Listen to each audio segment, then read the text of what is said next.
Sekarang kita kembali ke Majapahit. Matahari baru menampakkan cahaya. Sinarnya terasa sangat di badan. Pagi itu alun-alun Majapahit sudah dipenuhi oleh ribuan prajurit. Dari yang berusia muda sampai yang berusia tua. Dari berpangkat tinggi yaitu Menteri Utama, Menteri Reka, Senopati, Adipati, Rangga sampai dengan prajurit biasa. Mereka semua membawa senjata andalan. Semakin lama semakin banyak prajurit yang memenuhi alun-alun. Prajurit Majapahit berbaris menurut kelompok masing-masing. Pasukan gajah berbaris di ujung kanan, lalu di sampingnya adalah pasukan berkuda. Di samping lagi berturut-turut adalah barisan pasukan pedang, pasukan tombak, pasukan panah, pasukan umbul-umbul, dan terakhir pasukan gong dan gamelan. Bunyi gong dan gamelan terdengar keras sejak pagi. Tak lama kemudian datanglah rombongan Raja Wijaya. Rombongan itu langsung menuju panggung. Lembu Sura, Kebu Anabrang, Mahisa Pawagal, Singa Sadurla, Wirabumi, Jagawastra, dan para senopati lainnya mengikuti Raja Wijaya naik panggung.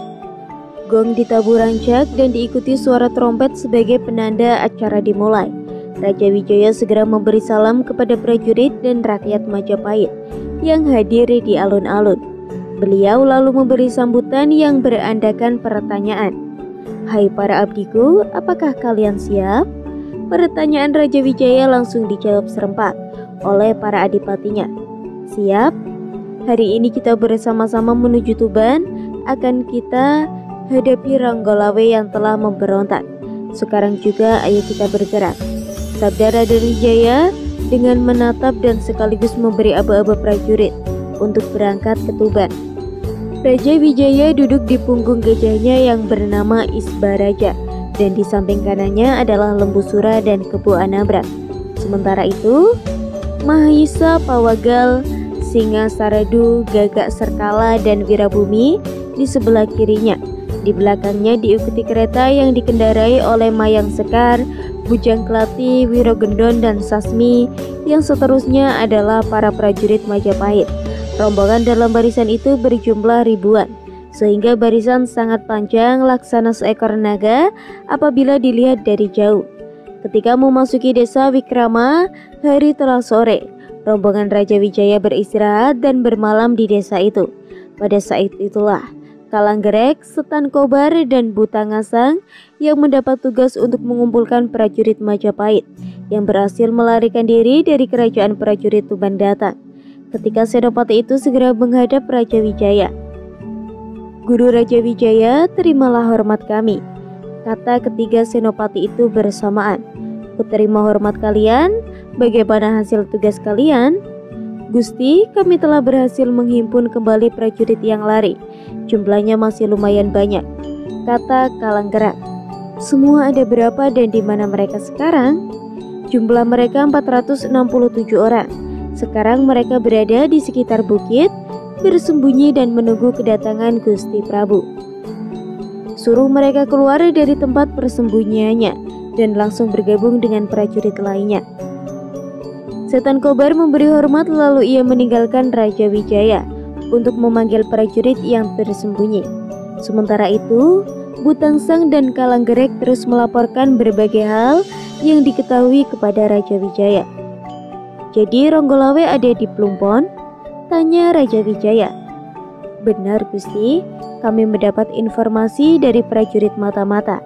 Laporan ini sangat akurat," jawab Butangsaga. "Kalau begitu, ia menunggu kita di sana." Prajurit Tuban bertahan di pinggir sungai. Mereka mendirikan tenda di sepanjang Sungai Tidung, kata Kalanggerek menambahkan. "Rupanya mereka akan memancing kita untuk menyeberangi sungai. Begitu kita di tengah sungai, mereka akan menghujani kita dengan anak panah," kata Kebu Anabrang memberi ulasan akan taktik yang digunakan Ranggolawe.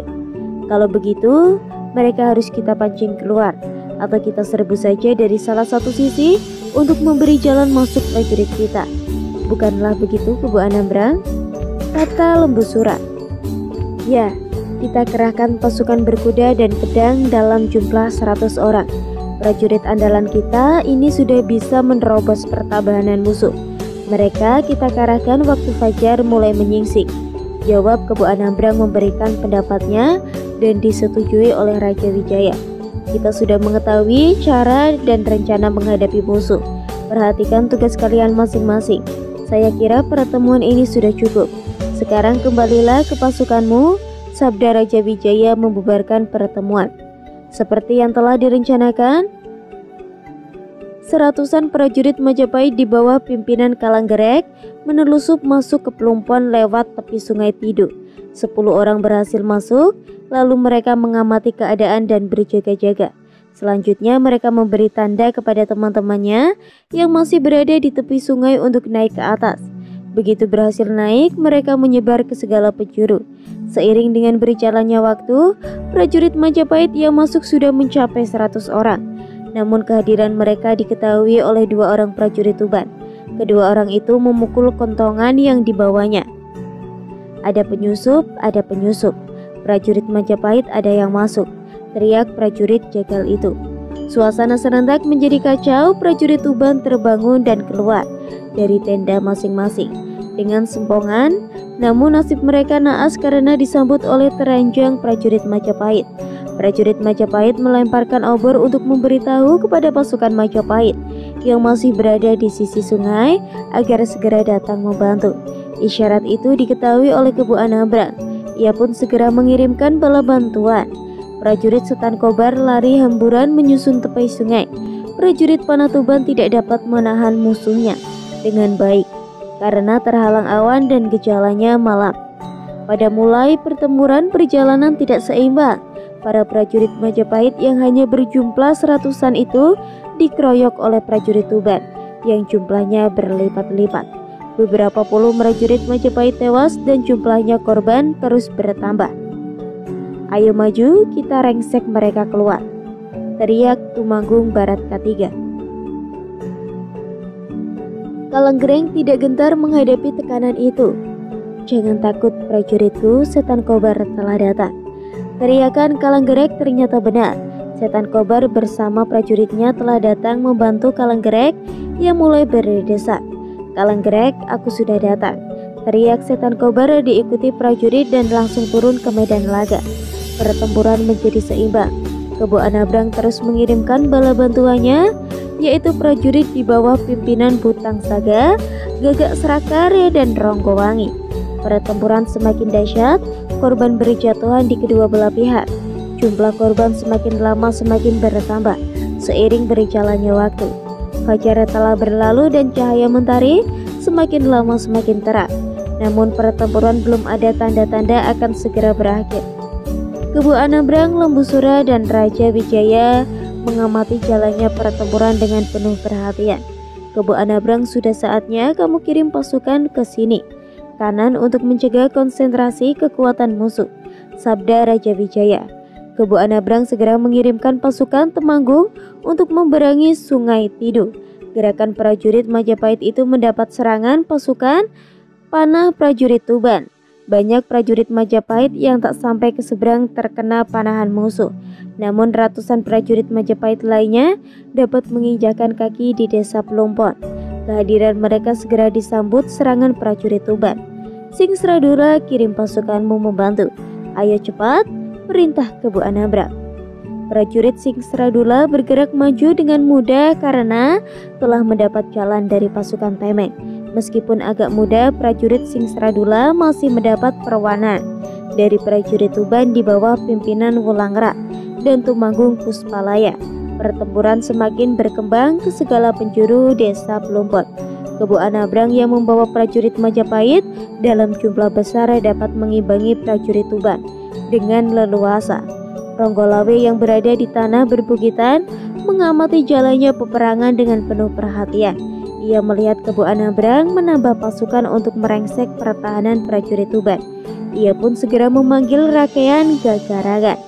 Gagarangan, bawalah prajuritmu, hadapilah Sing Sradula. Siap Gusti, jawab Rakian Gagarangan dan diikuti Wiyanggerati. Kehadiran Rakian Gagarangan memberi semangat prajurit Tuban yang mulai melemah. itu bangkit semangatnya lagi dan dapat mengimbangi serangan prajurit Majapahit. Korban terus berjatuhan di kedua belah pihak. Ronggolawe dikawal Tambak Wisti, Sepejugat, dan Jarang Pikatan mulai turun gelanggang. Kehadiran Ranggalawe semakin memberi semakin lagi prajurit Tuban. Dalam sekejap Ronggolawe dapat menjatuhkan prajurit Majapahit yang menghalangi Singsadura bertempur melawan Rakaian Gagarangan. Singsadura terluka parah dan diselamatkan oleh Gagak Sakara yang datang bersamaan dengan Kebu Anabrang. Kedatangan Kebu Anabrang di tempat itu diketahui oleh Ronggolawe. Lalu tak lama kemudian Ronggolawe sudah berhadapan-hadapan dengan Kebu Anabrang. Ternyata nyalimu besar Anabrang, "Helawe, jaga mulutmu itu. Sekarang aku penuhi janjiku dulu. Mari kita adu kekuatan siapa yang kuat." Keduanya menghadapi kuda. Perkelahian diawali dengan menggunakan pedang. Suara pedang beradu tak henti-hentinya. Keduanya saling menyerang berkelihatan dan mengadu kekuatan. Namun pertarungan berjalan seimbang. Kemudian beralih menggunakan tombak andalan. Tetapi setelah bertarung sekian lama belum ada tanda-tanda salah satu di antaranya kalah. Mereka sama-sama kuat sakti dan ahli perang. Pertempuran dua orang itu mendapat perhatian dari Lembu Sura, Pamandana, dan Raja Wijaya dari atas bukit. Kemudian Raja Wijaya mundur dan maju. Kereta pemandan dan prajurit menjaga keamanan Raja Wijaya. Sementara itu Lembu Sora diiringi oleh prajuritnya maju ke gelanggangan untuk membantu Seng Radula yang terluka parah. Lembu Sura menghadapi Rakaian Gagarangan yang baru saja dapat mengalahkan Gagak Serkala. Lembu Sura menyerang Rakaian Gagarangan dengan jurus-jurus silat yang mematikan. "Kurang ajar, kau telah melumpuhkan kedua senapan tikuk. Sekarang hadapilah aku." Lembu Sura menyerang Gagarangan dengan jurus mancang garat. Namun serangan itu dapat dihadapi Gagarangan dengan jurus seruk badan. Sekalipun Lembu Sura telah berhasil menyerangkan pukulan, Gagarangan tidak terluka badannya, apalagi roboh. Lembu Sura mengetahui bahwa ia telah unggul dalam jurus tetapi terhalang oleh ilmu kebal Gagarangan. Oleh karena itu ia mengeluarkan senjata. Ia terus menyerang Gagarangan yang mulai terdesak. Dalam suatu gerakan sila yang sulit ditebak, Lembu Sura dapat merobak kulit Gagarangan. Tak lama kemudian Gagarangan roboh. Prajurit Lembu Sura merengsek prajurit Tuban. Sementara itu Lembu Sura menuju ke arah pinggiran Sungai Tidul.